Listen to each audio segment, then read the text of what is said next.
the penultimate episode to season 3. How are we opening up this week, Mayhem? I've got one thing and one thing only to say. It comes belated because sometimes life gets in the way. Gracias, viva España. I don't know roll the intro in Spanish. Just do that now, though.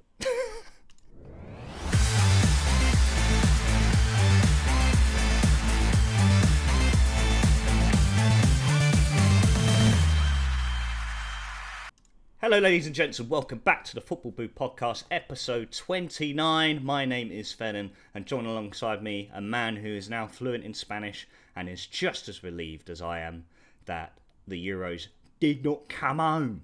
Mayhem, how you doing, my friend? It's been a while. I'm doing good. I've had a week-long hiatus from Google Translate, which has served me well. It's like your second job now, isn't it?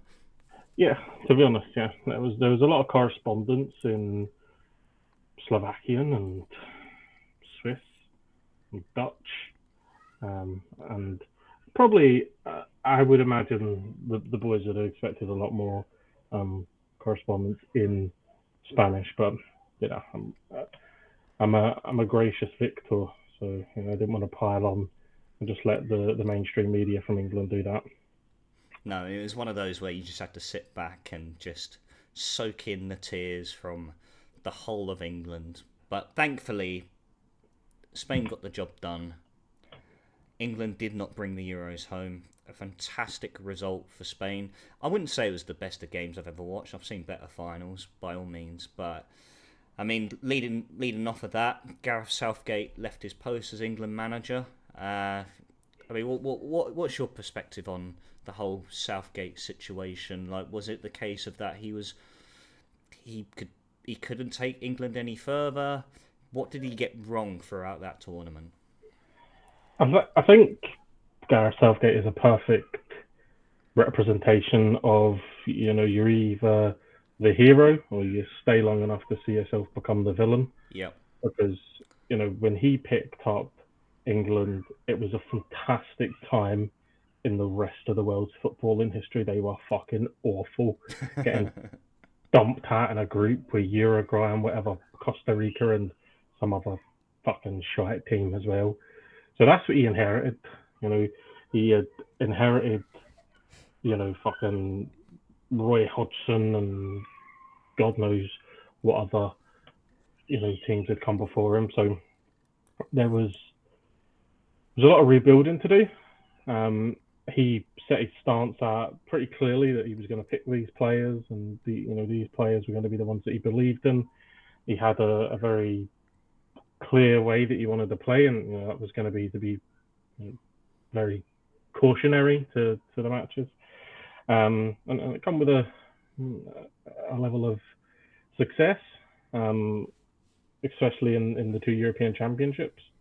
I don't think you can call getting to a quarter final a success when you have the squad that England have, albeit you go out to France to ultimately go on to the final, could have won the thing, but a quarter final I don't think you can be ranting and raving about. But certainly the two European Championships and the semi-final we got to as well of the World Cup, I think. So yeah, I think that was the one against, was it Croatia? I think Croatia. And then he got the Euros final. Then he got knocked out in the quarter final, and then also, I mean, if you look at that timestamp of what he inherited, I think he's done a fantastic job. I think he maybe knew this was his last competition, and he picked players maybe a wee bit differently to what he would have done for the rest of it, and he's picked I think he's probably managing some egos. Certainly that's what it appeared to be. Decided to leave the likes of Harry Maguire and other people that had been, a real staple behind and go elsewhere. Take the likes of Mark Gay here, who I think was one of their best players. Yeah, no, absolutely. But then doubled down on some people like Luke Shaw and only took one fit left back, which I think has come back to bite him.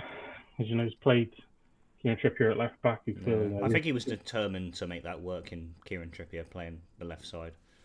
Yeah, and it didn't. And that's, it's nothing on Kieran Trippier. He's just got obviously no left foot, so Yeah, no, of course. he wants to come in field. Um, but no, look, I think ultimately um, English fans have rode the wave of success and enjoyed it. And there is a little bit of like, be careful what you wish for here. You know, Oh yeah, always, you always. know, No, it's definitely something that always has to stick in the back of your mind when you've been crying out for a manager to be axed for so long, and then you end up with someone who's going to be, you know, a lot more incapable stepping into such a huge role. yeah, and obviously, there's the front runners of Eddie Howe, Graham Potter, Yep. Lee Carsley has been mentioned as well. I think they're the main three. I think they'll go English. I don't think that they'll. Um, I don't think they'll go foreign. I know that people have talked about Klopp and possibly Pep at the end of his City contract and all that kind of stuff. Yeah, I spoke to someone, and their idea going forward was to give Lee Carsley the interim role until the end of the end of the season of next season, and then for Pep to step in because he doesn't want to manage Spain because he's Catalonian, Mm-hmm. but he wants to manage at an international level. And putting two and two together, could it be a possibility that Pep takes over from Lee Carsley at the end of next season? It's possible, Yeah, 100%. Um, like I think Pep is, for all of his incredible talent, which is undeniable. I think Pep often goes and picks, the best of the best, and that's where he thrives. And I think there's, while English fans will not like to hear that, there is probably better options there, whether that be a Portugal or someone like that. I think there's a job where you can get as good a squad, but maybe not the intensity of the England job. Um, so all that combined together makes probably for a little bit of a better job. Or look, if you want the pressure, then obviously you can take that. I don't see Pep doing that, to be honest. So I think they'll stay with the English managers. Um, I think they want to reinforce and really build on. A lot of people have spoken about the culture that yeah, Southgate has built, and I think they want to really protect that and make sure that that those teams don't become very clicky again and like they have done in the past. So I think they want to protect that culture. I think um, that's why if I was a betting man, I think they'll approach Eddie Howe, and if he says no, then I don't think they'll be chasing anyone else. I think they'll just bump Lee Carsley up. I don't think they want this massive pantomime where they ask three people and three people say no. yeah, yeah. Um, but then you look at Graham Potter and he's turned down some pretty big jobs, which makes you think, does he know something? Most recently and probably biggest, he turned down Ajax, which is a huge football club with a Yeah, great history. massive club to turn down.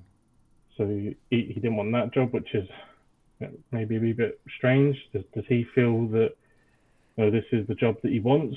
Um, so yeah, I would imagine they go for whoever their prime target is, whether the FA decide that's Eddie Howe, whether the FA decide that that's Graham Potter. And if they were to say no for any reason, then I think they would just promote Lee Carsley. I've done very well with the under 21s and the youth teams, as the Spain manager did as well. Um, and obviously as Southgate had done before. So I'd be expecting that would probably be where the FA would land with it. This is our guy that we want. We're going to go and we're going to try and get him, but we're not going to turn it into this big pantomime where we're going round and round and round.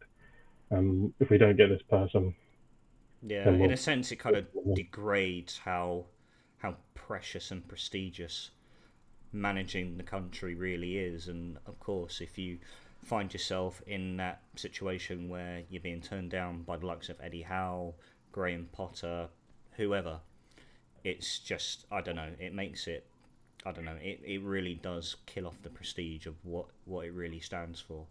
And so, yeah, by all means, I feel Lee Carsley would be the safe option if Eddie Howe was to say no to the job.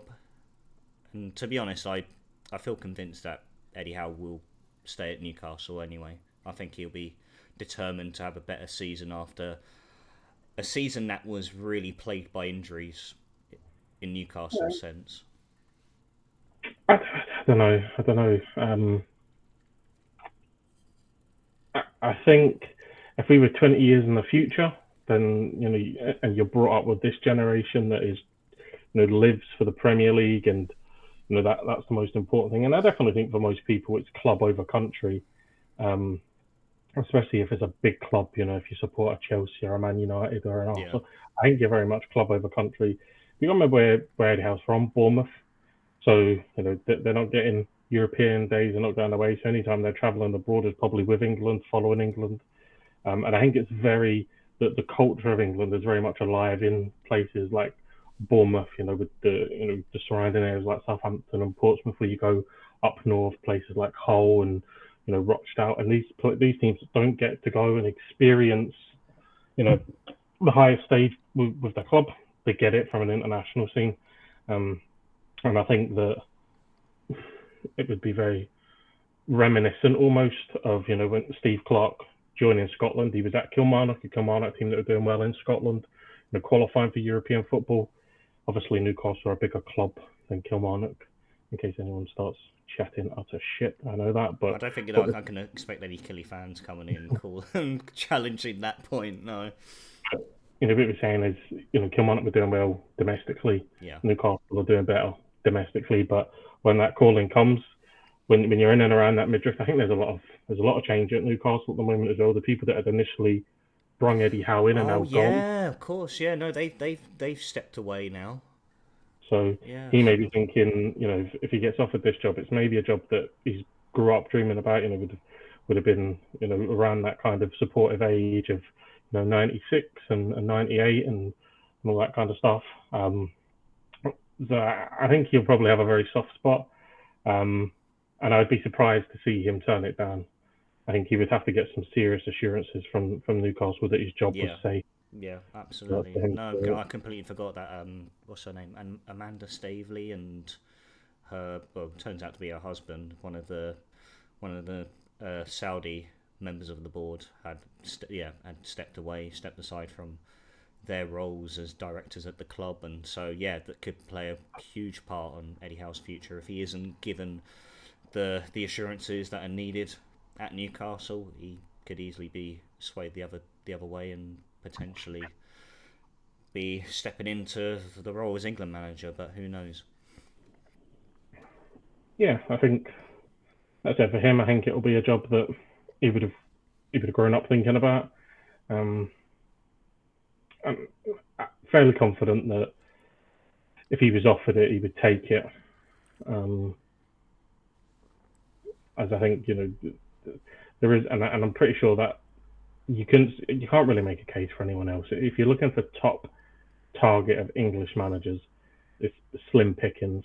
So I can only imagine they would want to go one way, and that would be Eddie Howe. But maybe you could make an argument for Potter plays, that type of football that everyone believes that kind of England team should be playing.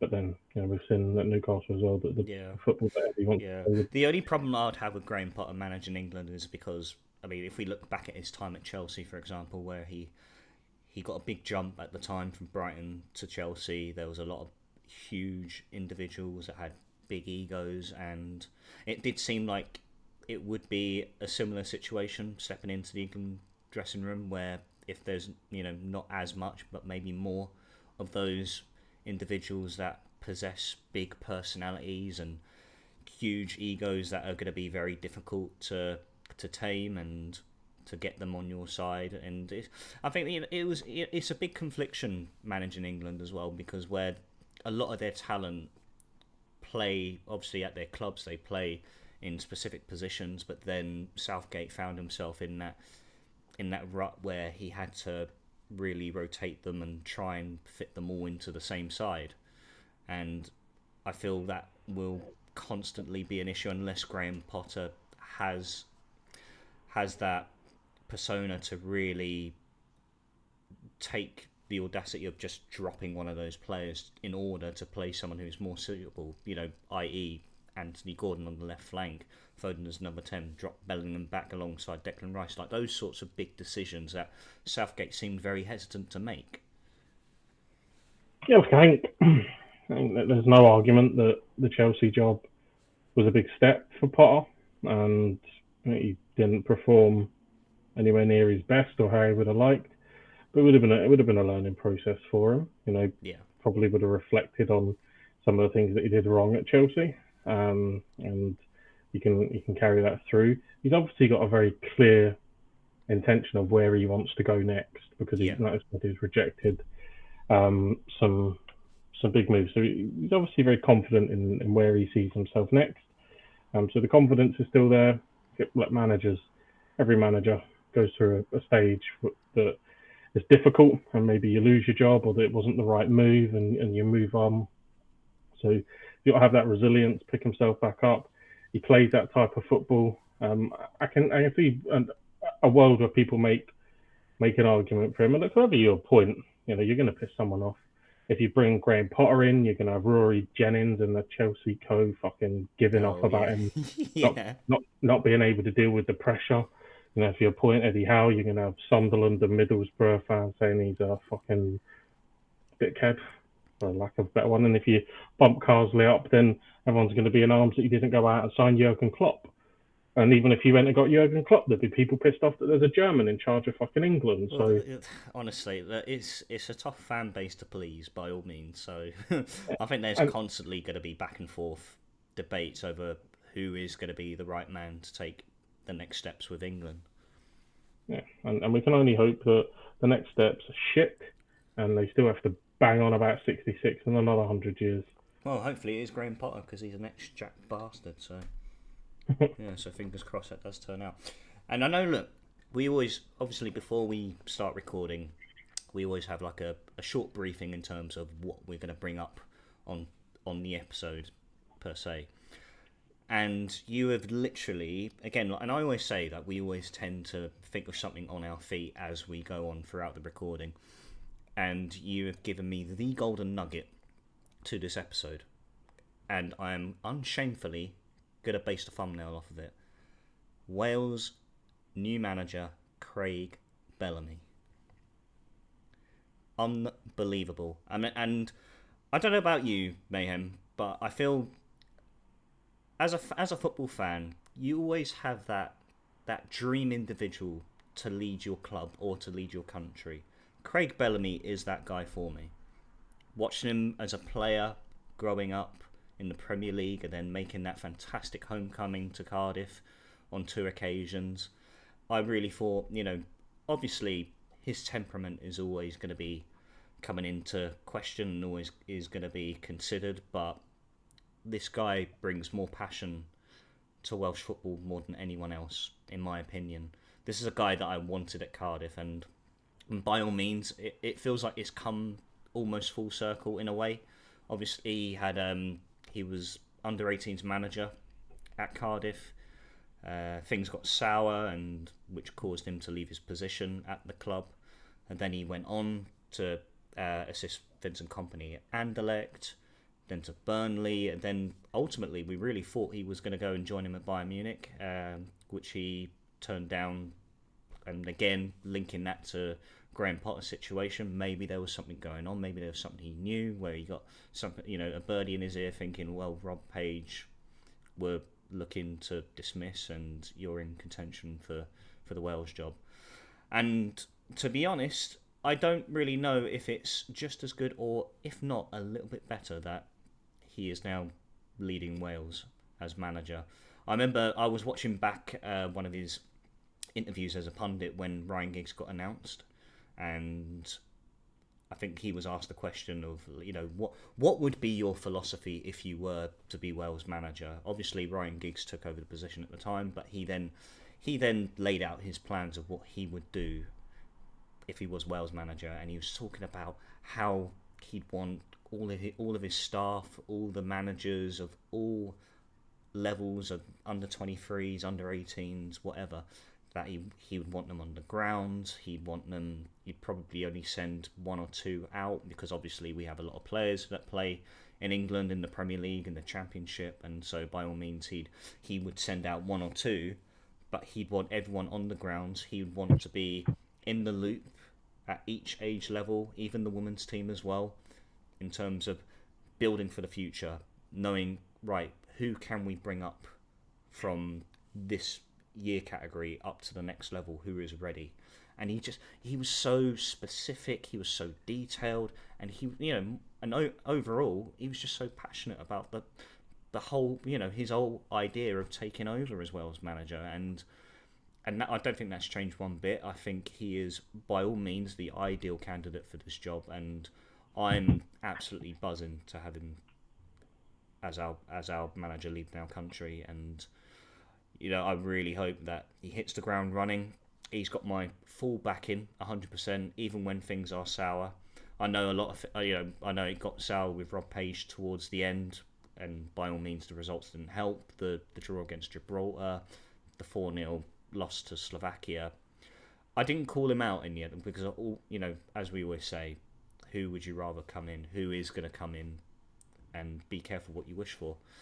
And it turned out to be quite, if not a better recruit in Craig Bellamy than it was for Rob Page. But yeah, by all means, I thank Rob Page for everything that he did. He took us to our first World Cup in 64 years. Well, Bale did, but sure, we'll give him some credit.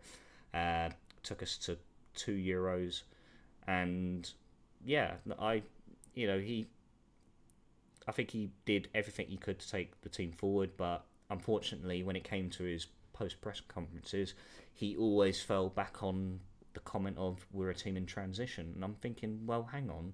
We've got more first-team players now getting first-team football at club level. The likes of Ethan Ampadu, Joe Rodon, Dan James, Harry Wilson, who's now getting first-team minutes at Fulham. This is probably the peak time that we're going to get the best out of this squad.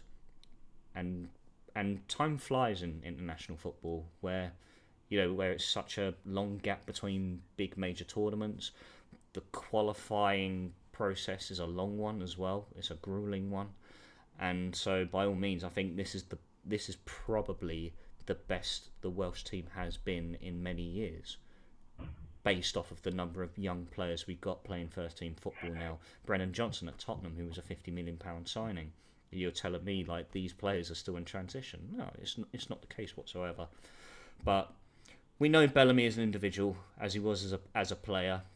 He is very hot-headed, but by all means, I like to take that, and hopefully he can embrace it as well as being passionate. But by all means, it will be something that I'm sure he's learnt from being a young individual at the time, and hopefully he's managed to really control that a little bit better. But his passion is next to nothing. I think he's honestly a fantastic recruit. Yeah, look, I I saw the news obviously a little while back now. Was a little bit taken aback. I think Rob Page has lost his job, not for his football output, but for his lack thereof of charisma and maybe his ability to answer the media. I think Wales, maybe what he's referring to in transition, isn't exactly we're transitioning players in, we're transitioning to be a squad and a team without a vocal superstar on the pitch. And that's a good point. Yeah. There's no doubt that when you had Gareth Bale, the game plan was right. Let's be really tight at the back, and Gareth's going to pinch us something up top because he was that good, and he those special free kick moments and those superstar moments. So there's definitely probably a little bit of pressure that gets added onto each player because you don't have Gareth. Anyone that comes in on that right wing slot probably they feel like they've got boots the size of Titanic to fill. So I think he did amazing upon reflection. Getting to the World Cup and getting to European Championships, getting to major tournaments. Um, the reality as we sit here, someone that supports Wales and someone that supports Scotland is, getting there is such a huge thing. Yeah. And then you kind of build absolutely. yourself, and you kind of build yourself up, and you're like, oh, we're there, maybe we can do something against this team. But in reality, you're playing the best teams in Europe, or you're playing the best collection of teams in the world, and it's a big step up from thumping Faroe Islands. So there's a bit of a layover. Bellamy, I watched an interview with him a little while back. I think it was Gary Neville that interviewed him. And he come across really, really well. Spoke about Vince and Company and that almost addiction to management that Vince and Company had. So I expect the fact he's been under his tutelage for so long that that may be something that he adapts. He spoke about family being super important to him. So I think while being addicted to Wales, the international management gives him time to spend that with his family and prioritise other things. Absolutely. I think it fits him really nicely. He's a proud Welshman. As I'm sure loads of people within the footballing scene of that age were, but was a good friend of Gary Speed, and I'm sure that he will take that level of responsibility, knowing the job that that Gary Speed started at Wales and ultimately was continued on by, and he'll really grapple it by the horns and wish him all the best. He said he does have some young and exciting players. Ethan Ampadu and Joe Rodon. The likes of Brennan Johnson, Harry Wilson, kind of coming into his pomp. So there's a nucleus of a squad there to build around, with a few others probably just naturally aging out, the likes of Ben Davis and a few others, probably Joe Allen and that, probably just naturally aging out, and probably the right time going into this qualification campaign to refresh and to come at it with a different energetic angle. I imagine he'll drop the five at the back stuff. Yeah, no, I agree. I think he will. It'll be four at the back. It'll be front foot football that may again take a little bit of adapting to, because you're maybe not bringing in the superstars that are playing that kind of way at their clubs. So there may be a little bit of a sour start. Why they adapt to that? But ultimately, teams that play on the front foot and teams that are expressive and can do that, create magical moments. And we see, Austria at the Euros, what Ralph Radnick has created there, and they're not littered with superstars. They've got obviously Sabitzer in there, and Alaba wasn't fit, but they've got the sprinklings, but ultimately they have a really strong squad that knows which I want to do, and there's no reason why you can go and replicate that with the young Welsh side, and hopefully the future's very bright for him, and the next qualification campaign's a successful one, and you're jetting off to all the different states in America. Fingers crossed, but like you said, it's always it's a very gruesome campaign for for the likes of Wales and Scotland, where we're there swimming with sharks with the likes of Spain, Belgium, Croatia, but then you have England who are dancing around the defences of fucking San Marino. It's always tough for us to get to these big tournaments, and I think that adds that adds that extra bit of emotion going into it, where coming out of a campaign where you've managed to topple these huge countries just means so much more being there and actually indulging and taking in the occasion. And like I said about Craig Bellamy, I think he's come incredibly far. Since his dismissal at Cardiff when he was under 18s manager, I remember my auntie bumping into him in the rugby club that she goes to in Whitchurch, and talking to him, and and he was honestly, as as a human being, he was so low after that happened. He felt that Neil Warnock threw him under the bus, and for him to come back, be the right hand man to Vincent Kompany, and gain sufficient experience across Europe, and with Burnley achieving promotion to the Premier League, and now he's got the biggest job that could ever be to a Welshman. I'm, as an individual, I'm over the moon for him, and I feel that he will absolutely flourish in this position. I hope he does. I really hope he does, and I think his passion will and his determination will take us far. Fingers crossed, and like I said, he's got my full backing, and I'm over the moon for him. Yeah, hopefully it all goes well. Hopefully, it all goes well. But let's transition over to club football. We've spoken quite a lot about international football, and no, I'm glad we did actually, because I honestly that really did skip my mind about Craig Bellamy being announced as Wales manager. And so yeah, pre-season is starting to heat up a bit more now in terms of the incomings and the outgoings. I remember when we sat here on the last episode and we were chuckling at the possibility of Kasper Schmeichel coming to Celtic. Could Brendan Rodgers sweet talk himself to Kasper and say, do you fancy a season down at Celtic? Well, here we are now, and he's pulled it off. Kasper Schmeichel signing, is it a 1 or 2 year deal he signed with the club? So all reports is it's a 1 year deal. Okay. There were some rumours floating around that it could be a deal with an extra year should the club want to activate that.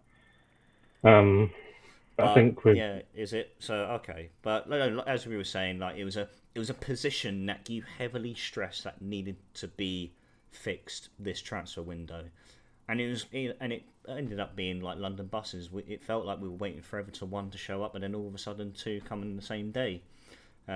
You also signing, I can't even pronounce his name, the Finnish goalkeeper from Aston Villa for a reported fee of, was it 3 million approximately? Yeah, I think that may be with add-ons. I've seen a few numbers touted around, some as low as 1, some as high as 3. I imagine he's our guy.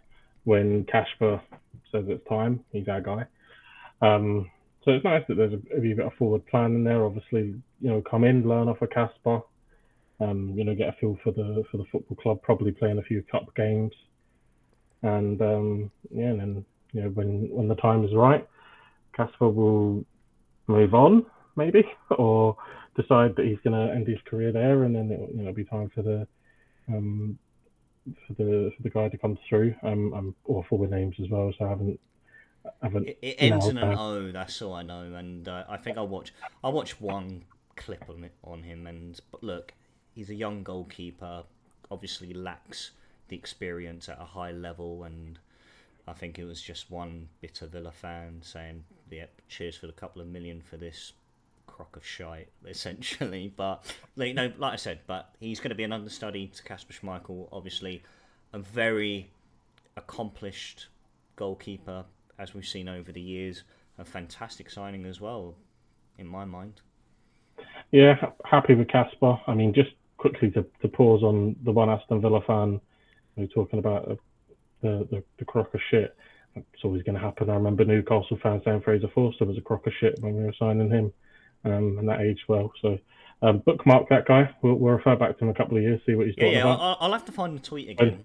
I'll have to find it, and I'll send it to you. When Emi Martinez is released, and all of a sudden Aston Villa are linked with Celtic's number 1, and we can it will come full circle, But yeah, look, it's nice to have that ticked off and done.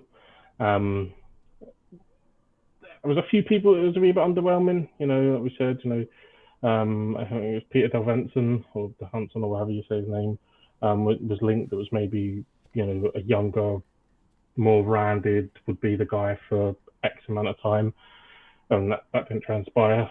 We've got Kasper in, and now, it's really important to go and flex our muscles and get some outfield signings done. Centre back being still a massive priority for many a fan, and making sure that we get the things over the line that we need to. Pablo Bernardo seems imminent. I think again reported for about 3.5 million. He's not. Yeah, I saw that as well. Yeah, 3.5 mil. So, and hopefully that's done in the coming days. And again, we tick that off. That again isn't really bolstering the squad or adding anything to it. He was here last season. No, so, obviously that's a permanent deal and that's a positive. But there's other places that we've alluded to, centre back and The Adam Eder situation seems to have come to a standstill. Norwich Yeah, obviously that's gone rejecting cold. I've noticed that. That's gone very Norwich quiet. Norwich rejecting the £4.5 million offer that was made. The new manager saying that that he's part of their plans and they'll use him and all that kind of stuff. So, like, I would expect there to be movement this week. So either Adam Eder will be a Celtic player this week, or otherwise the club, I think, just has to say, right, well, who's the next guy, who's the next target, and move on pretty quickly. This window, as long as it is, and the complaints that people give about it being long, it rattles by pretty quick, especially once you get back into playing, proper league games, and you're going week to week, or the weekend to midweek. All of a sudden, your transfer deadline day is upon you before you know it. So, important that if Adam Eder isn't available, then we just say, right, well, that would have been nice, but cheerio. Back to the drawing board. We go and explore elsewhere. There's maybe a bit of emphasis on Eder here. Does Eder want to come? And if he does want to come, then there's no point sitting down and being all smiley with the Norwich manager. If you want to come, then fucking tell him. Yeah. If you're willing to sit on the bench and play second, third fiddle to Ashley Barnes and Josh Sargent, yeah. Right. And who's the other guy that they signed as well? Oh my god. Oh, what, Norwich signed another striker, did they? Yeah, it's the son of a former Celtic player as well. Can't think of his name. Begins with H. God, I thought you were going to say Jordan Larson. I would have think, fuck me, that's a great signing. What's his name? No, he was part of his dad was part of the team that stopped the 10. Norwich striker. Hoydonk, isn't it? Oh, Sidney van Hooijdonk. Yeah. Did they sign him permanently? Don't know. Who knows? But because I know he came in on loan, and like he was someone that Cardiff were linked for the past 3 windows. Sidney van Hooijdonk, and then all of a sudden he ended up going to Norwich in January last season. That was linked with him every year, mate, because of who he died. Same as Jordan Larson. I mean, anytime that guy gets on a plane, there's pretty much a rumour that he's come to Glasgow to sign for us. Oh God, do you have those sorts of fans as well that track flights into Glasgow? I mean, as we do with Cardiff, like it's ridiculous, like how fans are so. I mean, I don't even know the word for it. I mean, optimistic, I'd say, ambitious, where they're tracking flights from other countries abroad and thinking, like from Germany and going to Cardiff, like it'd be like, oh, Jamal Musiala's going to Cardiff. No, not happening. But I think that's one that we need movement on. Let's not pay over the odds for him as well. Whatever. Yeah, of course. I think £4.5 million. I think it's pretty fair, to be honest. 5 million, 5.5 at a push. But again, there's a little bit on either. Do you want to be a Championship player that plays back up to, like you said, Ashley Barnes and Josh Sargent and whoever else, or do you want to come play and you might be behind Kyogo, but we see last season you put the performances in that Brendan will play and you did very well. You have this incredible hype and aura about you. Obviously, the last game that you played for us, scoring, providing solid competition for Kyogo, the prospect of playing Champions League football. Like I think there's a lot that really does sell to Adam Eder, and player power does tend to stand tall nowadays, and so if it's a move that he wants to make, surely he can definitely make it happen. Yeah. When he joined, he said it was a dream. Show us a dream. When Norwich City are training, boot the fucking ball out of training, be a prick. Robbie Savage this shit, you know what I mean? Robbie Savage wanted to go play for Mark Hughes, got it done. Booted the fucking ball out of training. Go and do that shit then. If that's what it takes. Don't be this nice guy that's apparently sitting down and joking with the manager. If it's a dream move for you and you want to do it, then come on. If not, we move on. So it feels like a hard one to get done now anyway. I was very confident last week it was going to be done. Now these comments, it feels like it's on the player, and maybe the player doesn't have the desire that we thought he did to join the football club. So who's next on the radar. I think we were linked with a fellow from Serie B as well. Okay. A fellow that was meant to be going to Inter Milan, and the move broke down. And there's other people that are interested in him as well in Serie A and from abroad. So a few rumblings, but hopefully things start to go up a level, and we sign, we get some people in. We get the ones done that should have been done ages ago. Like Bernardo should have been done ages ago. That should have just been done. Yeah, that should have been done right at the end of the season. Like if Paulo Bernardo wanted that move and Benfica were happy to let him go, surely that would have been done like mid-June. Well, apparently the bit of it was that the fee that was agreed within the loan deal, we knew that we could get him for cheaper, which it appears that it has been. Apparently that's a 3.5 million, which is supposedly smaller than the fee that was agreed on the loan. I think that was somewhere. Yeah, that's true. Yeah, it probably would have been 5, 7, 5 or 6 million, something like that. So, that's grand. But time to ramp it up, and like I said, we've cleared up that goalkeeping scenario now, and with all the trouble across the city with them ordering the wrong and steel bars and finding asbestos supposedly, having to play their home games in Hampden Park at the start of next season. Let's just pile on top of this shit, mate. Let's go out and start. Are you serious?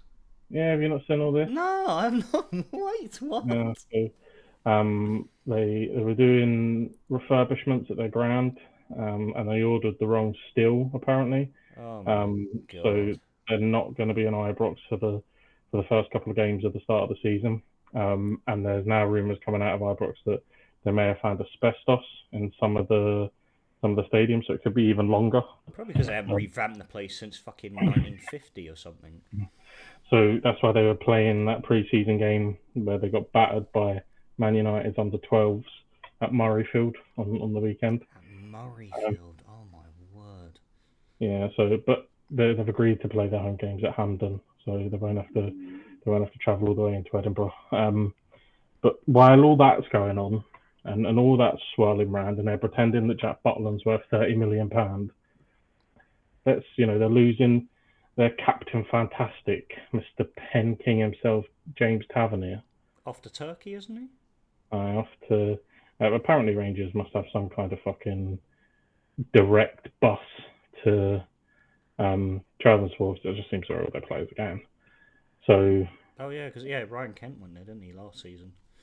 I think he went to Fenerbahce, but I think... he went to Fenerbahce, yeah, you're right. Yeah. Is it Lundstrom that's gone? That's it, Lundstrom's gone now, yeah. So, while all this is going on, just pile on top. And just absolutely pile on top and start... Honestly, that is the most Rangers thing I've ever heard. Ordered the wrong steel. That's it, mate. So with all this going on, there's a lot of rumours, and again, it's all speculation. So that Philip Clement isn't happy, and he maybe thinks that he wasn't told the truth. That wouldn't be like anyone. That wouldn't be like it. No. Can't be making those sorts of accusations. No. To go out and really flex the financial power that we have.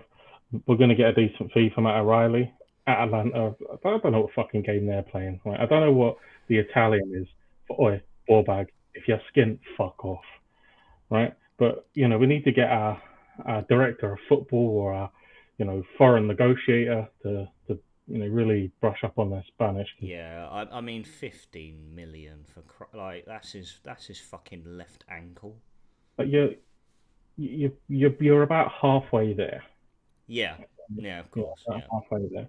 And if you haven't got the money, then time to get out of Dodge. He's linked with Southampton apparently, which has been a pathway for many a Celtic player.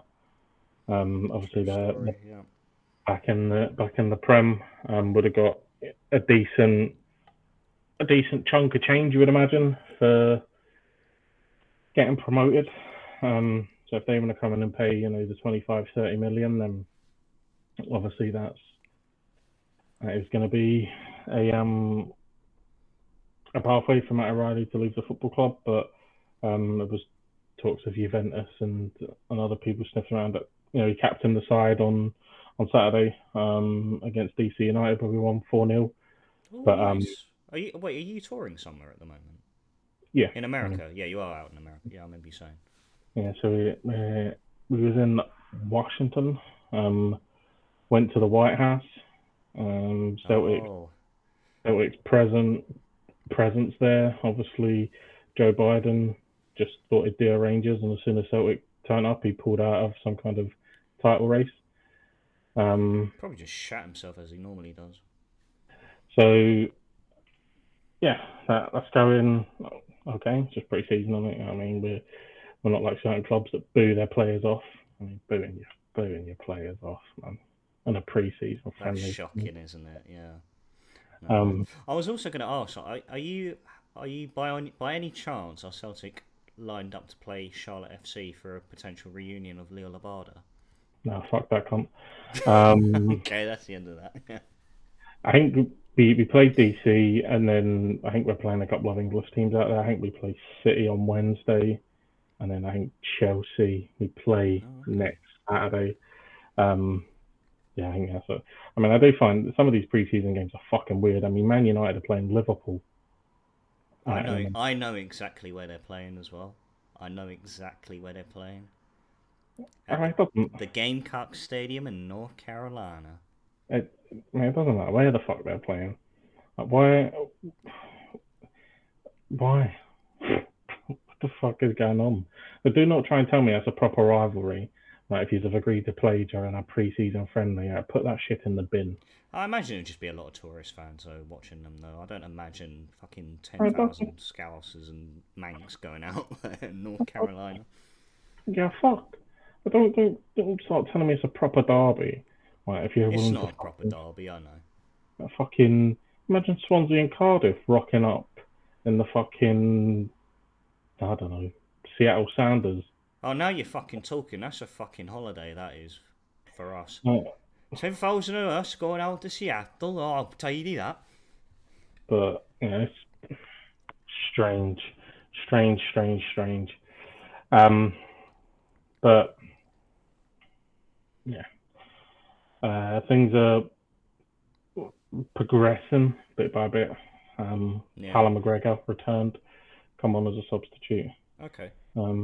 So just waiting on the return of Cameron Carter-Vickers to get him, back up to the full back, and then, up in the ante, and hopefully getting a few more boys across the line. Hopefully one's Adamida, but it looks highly unlikely. Yeah, well, fingers crossed. I think it's incredibly frustrating at the potential of missing out on a player that you had on loan last season who was very impactful off the bench and could potentially provide strong competition to Kyogo up front.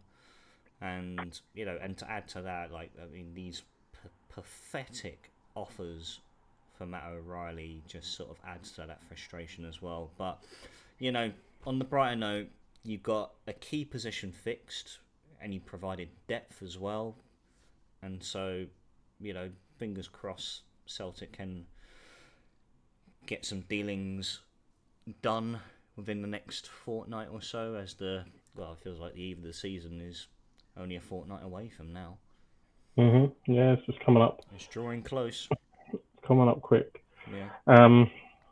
But yeah, I know that you are not against looking lovingly up to the north. So if you want to come up, we've got some dead wood. If you want to introduce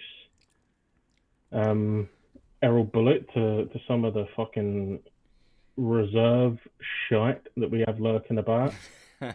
we're always Hack Mike Johnson still there. He is. He doesn't look like he's leaving. O has gone on a permanent deal. O went. Yeah, he went to Belgium, didn't he? Was it Ghent or something? He went.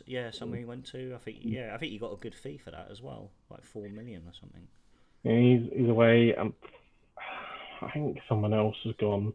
but there's a lot still to get rid of, the likes of Kobayashi, um, and yeah, Quan and people like this Yeah. that are looking around the football club. Well, no, we haven't. I mean, we brought in two new signings, and they're not dead wood by all means. In fact, they've got my wood hard, if anything.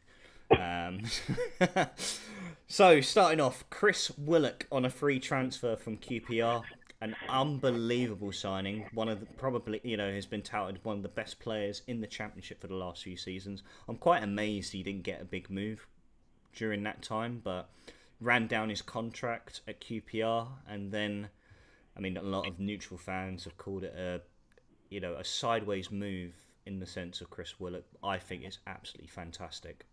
I'm so happy about this signing. Like a versatile attacker who could play on the left, the right, number 10, will drive at defenders, unlike someone, not going to mention their name, Josh Fowler. And yeah, a very exciting player that we've signed. Still the age of 26, so definitely still has a good few years in him. And I think will definitely add to the quality of the ranks we've got at Cardiff at the moment. And then Callum Chambers, which I thought was a very interesting one. Now, by all means, like this is an individual who has not played anywhere outside of the Premier League. He comes with heaps of experience in the Premier League. On the books of Arsenal, Aston Villa. I'm sure he's been. I think he's probably even made the England fold at one point. Probably for 2 appearances or so. But European experience as well, playing Champions League with Arsenal and Europa League, whatever it was at the time. And so, by all means, comes with a very strong CV. Will definitely bolster our defence and provide some good experience and support for the likes of Mark McGuinness, who I think is actually being linked with a move away. We turned down a $5 million bid last week from an unnamed club, which is a good thing. It's good that the board are actually holding out for a bigger sum if we were to let McGuinness go, and so if that was to happen, then it would be a good sell financially on our part, but we'd be saying goodbye to a very, very good centre back who we've seen develop drastically over the last 2 seasons he's been with us. Like went away on loan to Sheffield Wednesday at one point and has grown into a very strong combative centre back. And I think Callum Chambers will be highly beneficial for the likes of him and to another centre back who we actually brought in back in January, who we loaned out to our sister club in Belgium, Sonoda, a Japanese international, and again very, very young player who's now making the step up to championship level. I think Callum Chambers will be highly beneficial in that sense. But I mean, if there's one concern I do have with him is probably like his injury record. I think he suffered some long-term injuries during his time at Arsenal, probably at Aston Villa as well. He definitely, fell down the pecking order at Villa when they signed the likes of Ezri Konsa, Diego Carlos, Pau Torres, and so it felt inevitable that he was going to be on his way out. And by all means, he saw his contract out at Aston Villa, and I think was again another great pickup as it was with Chris Willock. So I think Bullock's off to a fairly good start in this transfer window. I don't know what your thoughts are on Callum Chambers or Chris Willock. Chris Willock, I haven't seen much of him, so I have to take your word on that. Yeah. In terms of the profile of player that you've got. Callum Chambers, I was surprised that he didn't have other suitors, whether that be a Southampton, whether that be an Ipswich. Yeah. It felt, when I looked at it, my first kind of initial reaction was Aaron Ramsey, club agent extraordinaire. Yeah, of course. How did I not think of that? Obviously would have known, Callum from a very young age, and it seems a bit of a coup. And yeah, a profile of player, like you said, that comes very good on the ball, very good at distribution. Not going to be phased in, you would imagine, any game really, because he would have played in the hostile atmospheres of European football. That absolute tourist derby that they refer to in North London. Oh yeah. I don't know if he got to play in the second City derby, Villa Birmingham, but that he would have very quickly found out why we call North London a tourist derby if he played in that one. But he's played some big football clubs Yeah. on the biggest stage. So yeah, a player that makes a lot of sense. That's the kind of caliber of player that keeps a Mark McGuinness at a football club, because I think, hold on a minute, I fancy playing a season with this guy. Like, yeah, I'm all right to stay another year. So yeah, some good dealings, and some astute transfer business, which I think Errol Bullock was always going to have to do. But again, proving his worth, his worth tenfold, and the fact that Vincent Tan even debated allowing this man to leave in any capacity because he was so late with the contract, just shows the level of fucking snell that guy is. Oh, he's a fucking slug, mate. Absolute rotten slug he is. But no, I'd like to think that this is a new challenge that he will relish. I think taking a step down to championship level in his peak of his career at the age of 29, I think still has a lot to offer. I think he will. You want him to come with that as well. You want him to come with that bit of a chip on his shoulder. Yeah, like, absolutely. I'm too good for this level. Let me go and prove that. Yeah. Whether he sees Cardiff as like, I come here for 2 years and I end up playing my last few years at this level of club because someone will buy me. Yeah. But I'd prefer that as well. At the same time, like I'd like them to sort of use Cardiff as a stepping stone, but by all means prove it. If you believe that you can play at a higher level and that you can attract interest from top clubs in the Premier League or abroad, wherever, prove it. Take this take on the challenge. Really indulge yourself in these big fixtures when it comes to the South Wales derby, the Seven-side derby, and then the clash with the top teams with the likes of Leeds and Norwich and whoever else will be up there. Prove it to them. And I honestly, and if you do that, and a big offer comes in that he's desired since the start of his career at Cardiff, he'll go with my best wishes because he's earned that move. Yeah, that's it. And so yeah, that's what it is. On the playing side of things, we're currently out in Austria for our pre-season tour, enjoying the sunshine out in the mountains, and got off to a very strong start to our pre-season, and it's definitely a scoreline you're going to absolutely love to hear, Joel. It's going to be music to your ears. Hamburg 0, Cardiff City 3. Good. Beautiful stuff. Thanks to goals from Isaac Davis, a brilliant, well-taken goal, long ball over the top from Joel Bagan. Takes it down in his stride, opens his body up and plays it across into the far corner of the net. Followed up by an Ollie Tanner header. Didn't know he could head the ball, but proved me wrong by all means. And then just a lethal finish from Callum Robinson. But overall, it was a very strong performance. Strong individual performances from the likes of Robbo and Isaac Davis, who has obviously got a lot to prove to Errol Bullock after being out on loan last season, and really hope he can make that step up and provide competition for our attacking options, and I strongly believe he can. I've always felt that he was a very unique outlet that we had in the team, where it's a squad that really lacks pace, and someone like Isaac Davis breaks that mould, and I think Chris Willock and Isaac Davis on each side of the flanks is just sounds like fucking milk and cookies to me. That sounds absolutely brilliant. But one individual I wanted to really bring up, and because I did call him out quite a fair bit last season, and that was Callum Robinson, where I felt that on his day, this guy can be a top championship player, and he proved that in that Hamburg game. And I really hope that him and Bullock have sat down. I think they've cleared the air, because I felt there was a bit of tension in around the January time last season, where there was a lot of speculation linking him away from the club and whether he was really 100% committed to Cardiff. And I think he put that all to bed in that Hamburg game, and I just hope that he can really take it game by game now, get himself in the best condition possible, and fingers crossed he can really rubber stamp his place in that starting lineup come the start of the season when we play Sunderland. So, no, big props to Robbo. Hasn't been a lot of speculation at the moment. The Kiefer Moore ones have died out, because I think he complete a move to Sheffield United for $2 million. I think he went to Sheffield United for 2 million. But by all means, like I said, it's someone that we've had at the club. I think that ship has sailed, and we've got to be looking at alternative options, younger options even as well.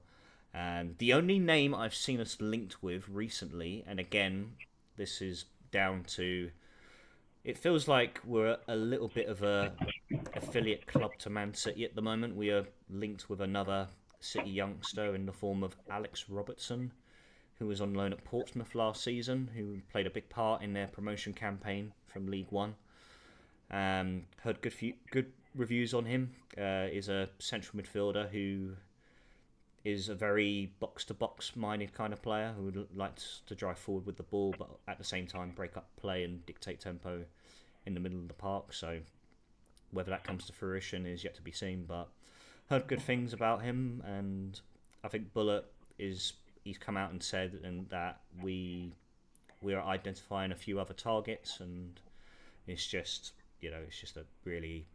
a matter of the waiting game as to whether we can pull them off and whether we can get them in before the kick-off of the new championship season. But no, so far so good. Very satisfied as a Bluebird at the moment with the incomings we've had and the performances we produced in pre-season. Bar the first one against Kidderminster Harriers where we lost 3-1. Fuck knows what happened there. Clearly we were still on the beach at that point. But overall, yeah, very satisfied with the business we've managed to conclude thus far. Yeah, trending in the right direction. Two positive signings, definitely. Like I said, well, Chris Willock, I've not heard a lot about, but I've seen the fanfare, and the fact that a lot of people of the Cardiff City situation are very happy with that signing. Callum Chambers, dare I say, probably someone that would have took up the road. That'll probably be met with a lot of controversy if there's a lot of Celtic fans listening. I think it would have improved us. So, like I said, I think it's a player that would have improved a lot of championship sides, definitely. Yeah, absolutely. So, the fact that you've got him in, can give you a real strong foundation to build from. If you can keep hold of Perry and G at right back, Mark McGuinness, Callum Chambers, starting to build a really strong defence. I mean, knowing the championship, if you are good defensively, and if you are strong and you can keep clean sheets, that that's almost more important than having that 35 goal a season striker. Yeah, absolutely. So a good start, a good build, and then like you said, if Isaac Davis can come in and Ollie Tanner can chip in with goals, and if you can get Rambo fit and he can play more games, if you can get a pre-season into David Turnbull, he can be a very good playmaker and box to box. Can hit a ball very well. So there's sort of areas on the pitch that you can go into and maybe pull sort of 8 goals from here, and so you don't need that real vocal point. But obviously, if you can get Robert, I think Callum Robinson, if you can get him firing as a 20-goal season striker at that level. Exactly. Yeah, absolutely. No, I completely agree. If you can get him sort of playing to his strengths and get him sort of on that shoulder of the last defender and making those runs and applying that energy around the field like we know he can. We've seen it at his time at West Brom and other places that that'd be fantastic. Get a full pre-season into Callum O'Dowda, and I think he's a brilliant player. Callum O'Dowda as well. Yeah, absolutely. There was real momentum that Cardiff built. Yeah. And I think something similar can happen at the start of the season. There was real momentum that was built in Cardiff at the start of last season, and it fizzled out with injuries and a little bit of unknown. You're going in, and we had a lot of this bollocks from France and everything that was going on over there. We're not getting of course. Transfer embargoes. There's a lot of shit happening, and hopefully, as that quiets down and Errol Bullock goes about his business and brings a player in here, I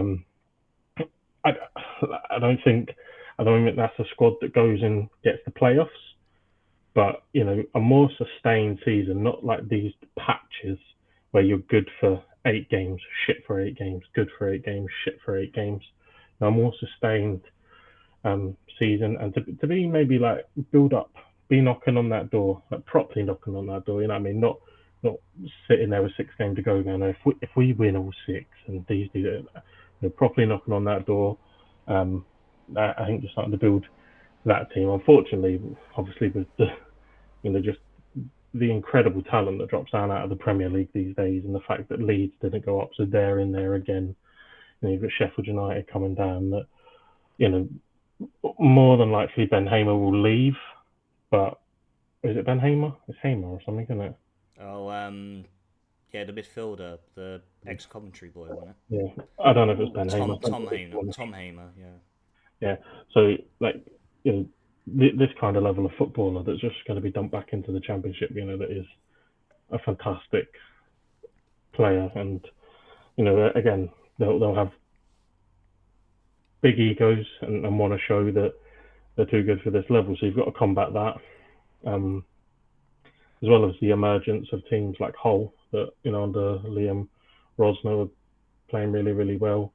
Will Middlesbrough will be back next season under Michael Carrick. Obviously, they had a really disappointing season last year, and you factor all that into trying to get into that top six in the Championship, incredibly hard.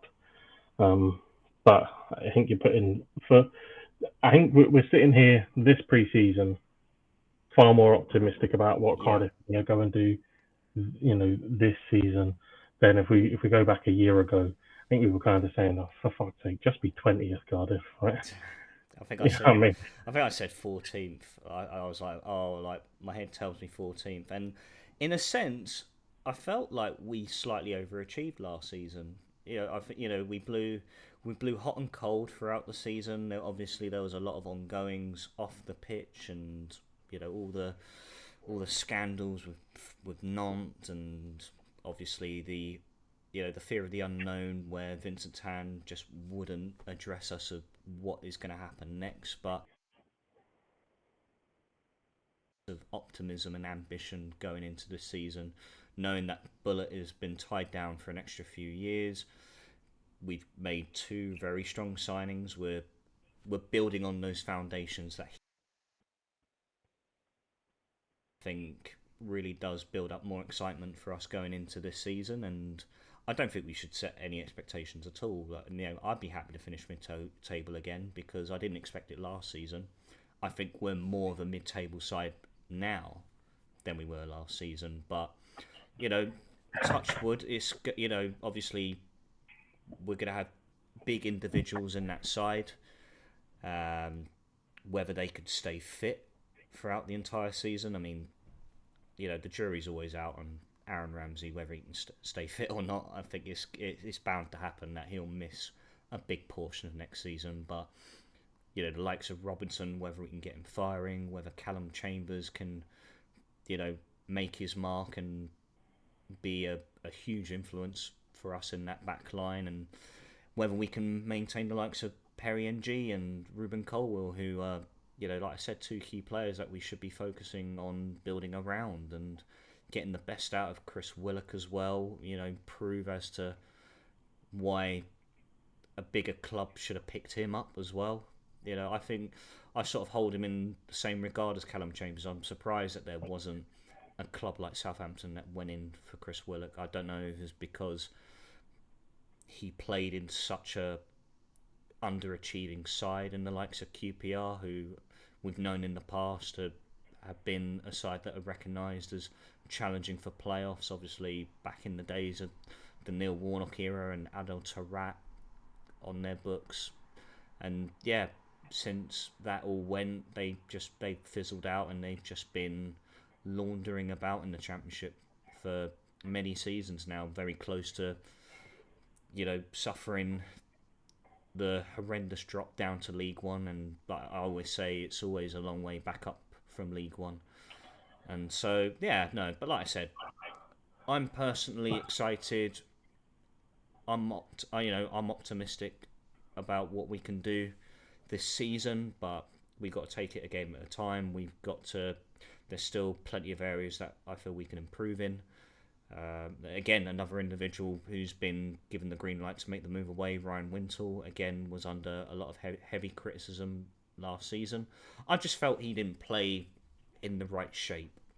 He really does fit like a Steve Morrison team where we played such a patient build-up and slow tempo kind of game, whereas Errol Bullitt wanted to ramp up the aggression and the urgency in the side, and I think he fell victim of it and was made a scapegoat. But obviously it's someone who doesn't fit Bullett's plans, and so if he does make his way out, hopefully we get someone in who fits his philosophy better and can again be a real intent on the squad we have going forward. Let's finish round on a question, and you can either think on the spot and ask me one back, or we can just finish on this. What's your moment of the summer?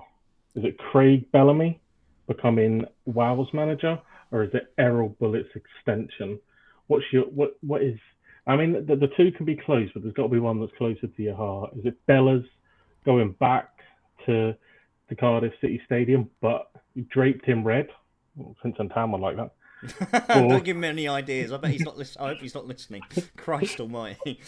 Or was it, that moment when Errol Bullitt signed for 2 years? We know what the future of Cardiff City is going to be. That's a very good question. Really good question. And you know what? My reactions to both those events taking place, with Errol Bullitt, it felt more like that was just like that was a big sigh of relief. But with Craig Bellamy being announced as Wales manager, it was like a huge element of surprise and amazement. It was just like, wow, like Craig Bellamy, Wales manager. And I think based off of those reactions, I've got to go with Bella's being announced as Wales manager. I don't know what it is. I think, like I said, I think it just really hit home. I explained it earlier in the episode of how far he's come from, the depths of his dismissal at Cardiff to now sitting here 4-5 years later and seeing him who's going to lead out our national team come September, October, whenever we play next. I think that was a real, I don't know, it was very sentimental, and it was it was like a fairy tale that came to life. And so yeah, I have to go with Craig Bellamy personally. Okay. I don't. You know what? Again, like we said, like we always think on our feet a lot in these episodes, and so I'm trying to think of a question for you. I don't really have one just yet, but I thought whilst I can give myself some thinking space, I thought we can go over some of the big transfer dealings that have taken place in the Premier League. I know before we came on that a big one that took place today was Amadou. I repeat his first name. Amadou Onana has completed a £50 million move to Aston Villa from Everton. Andre's not even my name, mate. Do you know what I mean? But big boots to fill, by all means. Obviously, Douglas Luiz made his way to Juventus last week in a deal worth around 20-30 million euros. Was an influential figure at the club last season, played a big part in Villa's success. How do you feel Onana will adapt into Unai Emery's side for next season? Yeah. It's difficult because I don't watch enough Premier League football to be, incredibly excited for an Aston Villa contingency, or maybe a wee bit reserved because they've spent 50 million on a player. It's big money. Yeah, I obviously watched him at the Euros and thought he was okay. From what I've seen, he's a very talented footballer, very combative midfielder, but has that ability to press on, which you need in the modern game now. Like there isn't really a six anymore. That shit don't really exist. You need someone that is going to be a little bit, who's going to break up play, but there's also going to drive you forward. He's young, ambitious. Probably sees Villa as one club before his final club. One club before his real big move. He's going to get the chance to play Champions League football. He's going to have the chance to work under Unai Emery. I think his stock's grown massively since he took the job at Aston Villa. he's going to be in there with some special players. Ollie Watkins, I think, is an extraordinary player, and can't really believe that there isn't more of the traditional big teams in and around him, the likes of an Arsenal or a Tottenham. I know that Villa have got Champions League and Tottenham don't, but I can't believe that people that have that money to spend aren't really sort of knocking down the door. So yeah, I think it's decent business, reserving judgment on it. But I think it makes sense if they've got rid of someone that's probably going to expire in that position and probably got their guy for the next foreseeable future, however long he stays at the club. But from the reaction from everyone else seems to think it's really, really good business. I can only kind of give a slight opinion because I don't watch enough. I don't really watch the first couple of weeks because I'm indulged in FPL, and then I forget to update my team 1 week. Yeah. Oh, he did so well for me, Douglas Luiz, in FPL as well. I'm gonna miss that. But no, by all means. I mean, I obviously caught the eye of Onana a little bit during the Euros, and he's fairly identical to Douglas Luiz. I think he's a bit more of a. I think he breaks up play more often, and he hasn't really got that outlet where Douglas Luiz took set pieces, he'd drive forward and make something happen out of nothing. I think Onana's he's more like a unit. He's more like a Declan Rice kind of player, where he would just heat up the ground and dictate tempo, break up play, and that's all he'll do, and he'll just sort of maintain that shape in the middle of the park. And so, obviously Belgium didn't have the best of campaigns, but I mean, it was always going to be difficult when you come up against a team like France in the Euros anyway. But he's still young. I think he's still only at the age 23, 24, so I think the best is yet to come with him, and I'd like to see Unai Emery get the best out of him as well, because he came to Everton with bags of potential and a lot of promise, and so I really hope he does flourish and really take Aston Villa up the next level, fills that big void that Douglas Luiz has left, and is a key figure for them going forward. The next level, mate. Next level is they're challenging City for the title. I mean, what am I talking about? Whatever. Maintain the levels that they've achieved. Yeah, they would be ecstatic to finish fourth again. Yeah, no, they actually would. Yeah, no, that's a good. Maybe a run in a domestic competition. Oh, yeah, exactly. I think making them more of a formidable force, that maybe they can make the gap from the likes of City and Liverpool and Arsenal smaller. But I'll definitely get to see some more of Andre. It's not in my name, mate. You know what I mean? Go on.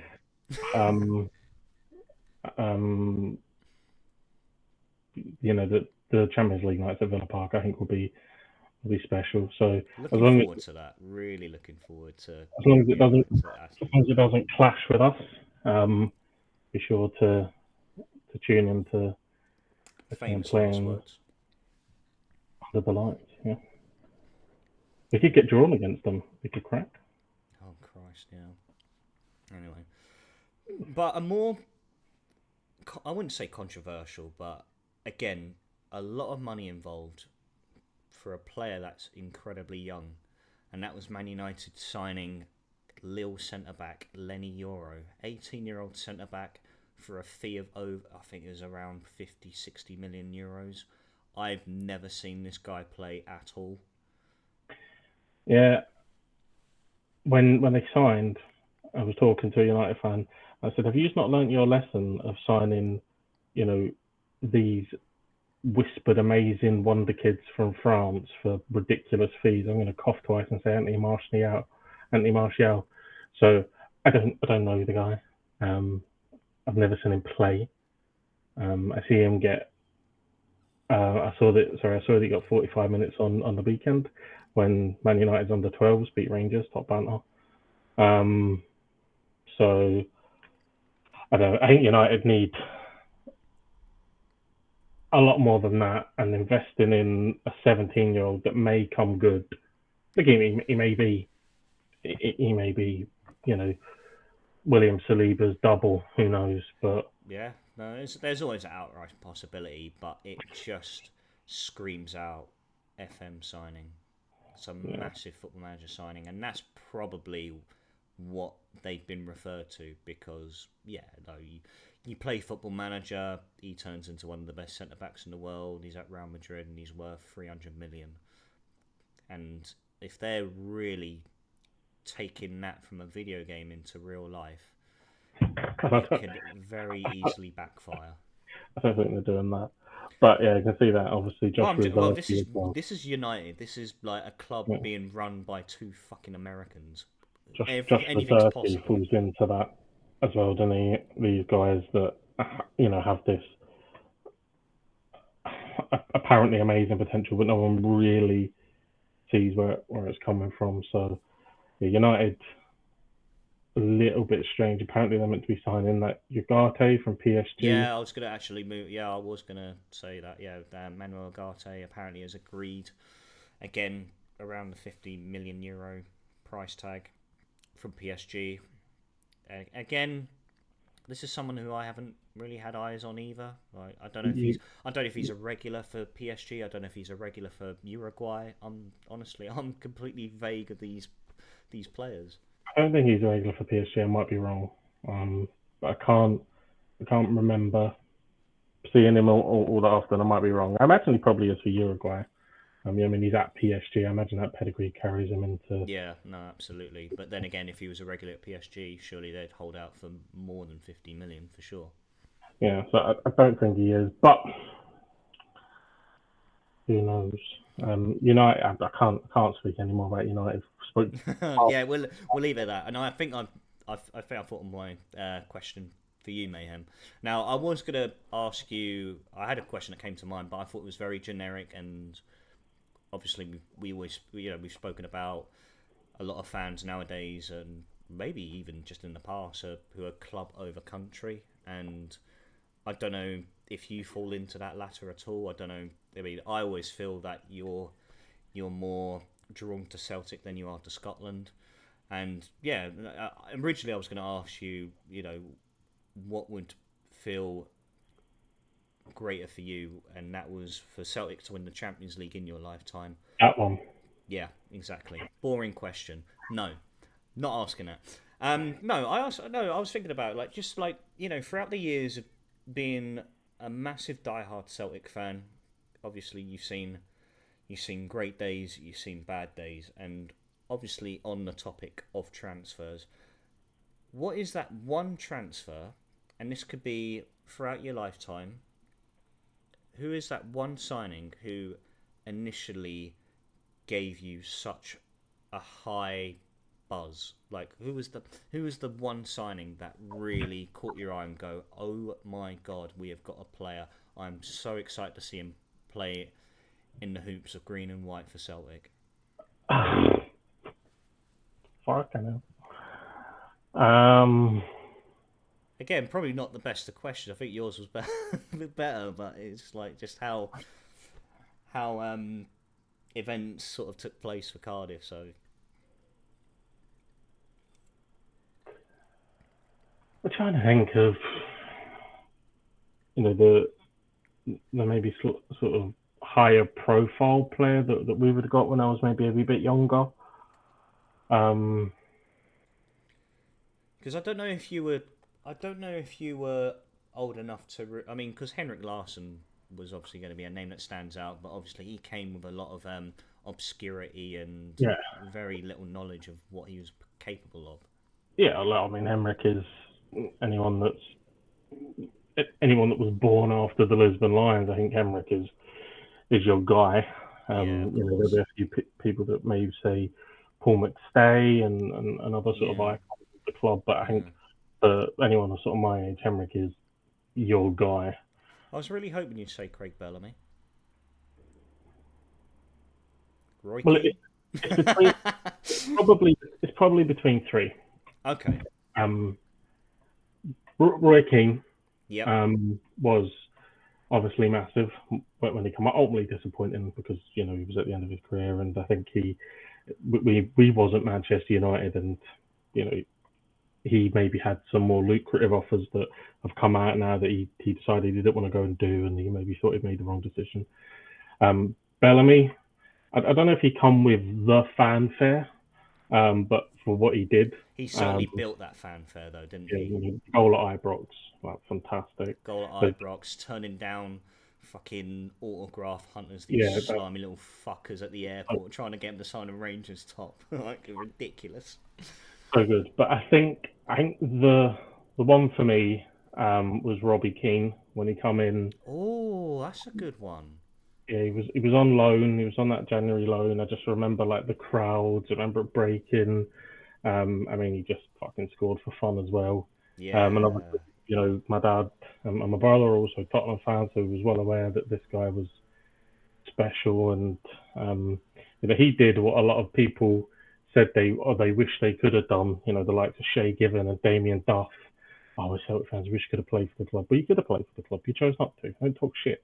Yeah, if you wanted to come, then you could have, and then he did. And that was my first iteration of don't get attached to loan players. That was the beginning. Yeah, he was special when he was up. I think it was we had that iconic sort of Bumblebee strip as well that he was playing in. Oh my god, yeah, no, I remember. Yeah. So Robbie Keane was actually the first player that you signed on loan and discovered don't fall in love with loan signings. Yeah, I think so. I think before that, he was maybe a wee bit too young to understand that they were here and then they were gone and they could have stayed, and you build up. I remember my first one, Jason Kumas. Oh. Jason Kumas came in on loan for a season from West Brom, who I don't think they were at the time strong enough to stay up in the Premier League, but I think they did go down, and Kumas opted to stay at West Brom because West Brom saw Cardiff as a fellow rival in the Championship, and so that never came to fruition, but I was fucking gutted. Yeah, I mean, I was spoiled growing up. I mean, like some of the players that we had, the Lupo Moravcik, Henrik Larsson, John Hartson, Chris Sutton, Sean Maloney. These were our guys. I mean, it still amazes me now, and I could do a full podcast on this guy and still have time to talk, but it still amazes me that Henrik Larsson, looking back now, being 30-year-old and not being, the younger version of myself that was proper gurning when he said he was leaving. I think him and every just sat there in front of your TV like having a stroke. Like, what is fucking happening? I remember like the interview, like his last ever interview, and he's well enough. But I think there was the hardest of Glaswegians that have never fucking a tear has never escaped their face with well enough as well, and we was all sort of crying in unity. But to have that level of player that give us so many memories, but so many years, man. And he proved when he left. They went to Barcelona, and won the Champions League. And Thierry Henry obviously has that really famous interview where he's saying, I didn't see this player, but Henrik Larsson changed the game for him. He was a special player, and to play phenomenal player. Produced nothing but fantastic moments for Celtic. Yeah. And I'm so happy for him to get that moment to play with Ronaldinho and these special players. Henry, Eto'o, Xavi, Iniesta. I don't know if he got to play with Henry. I think Henry at that point was still at Arsenal. I don't know if he got. Oh wait, no, yeah, you might be right because it was. I'm just trying to think back to that Champions League final.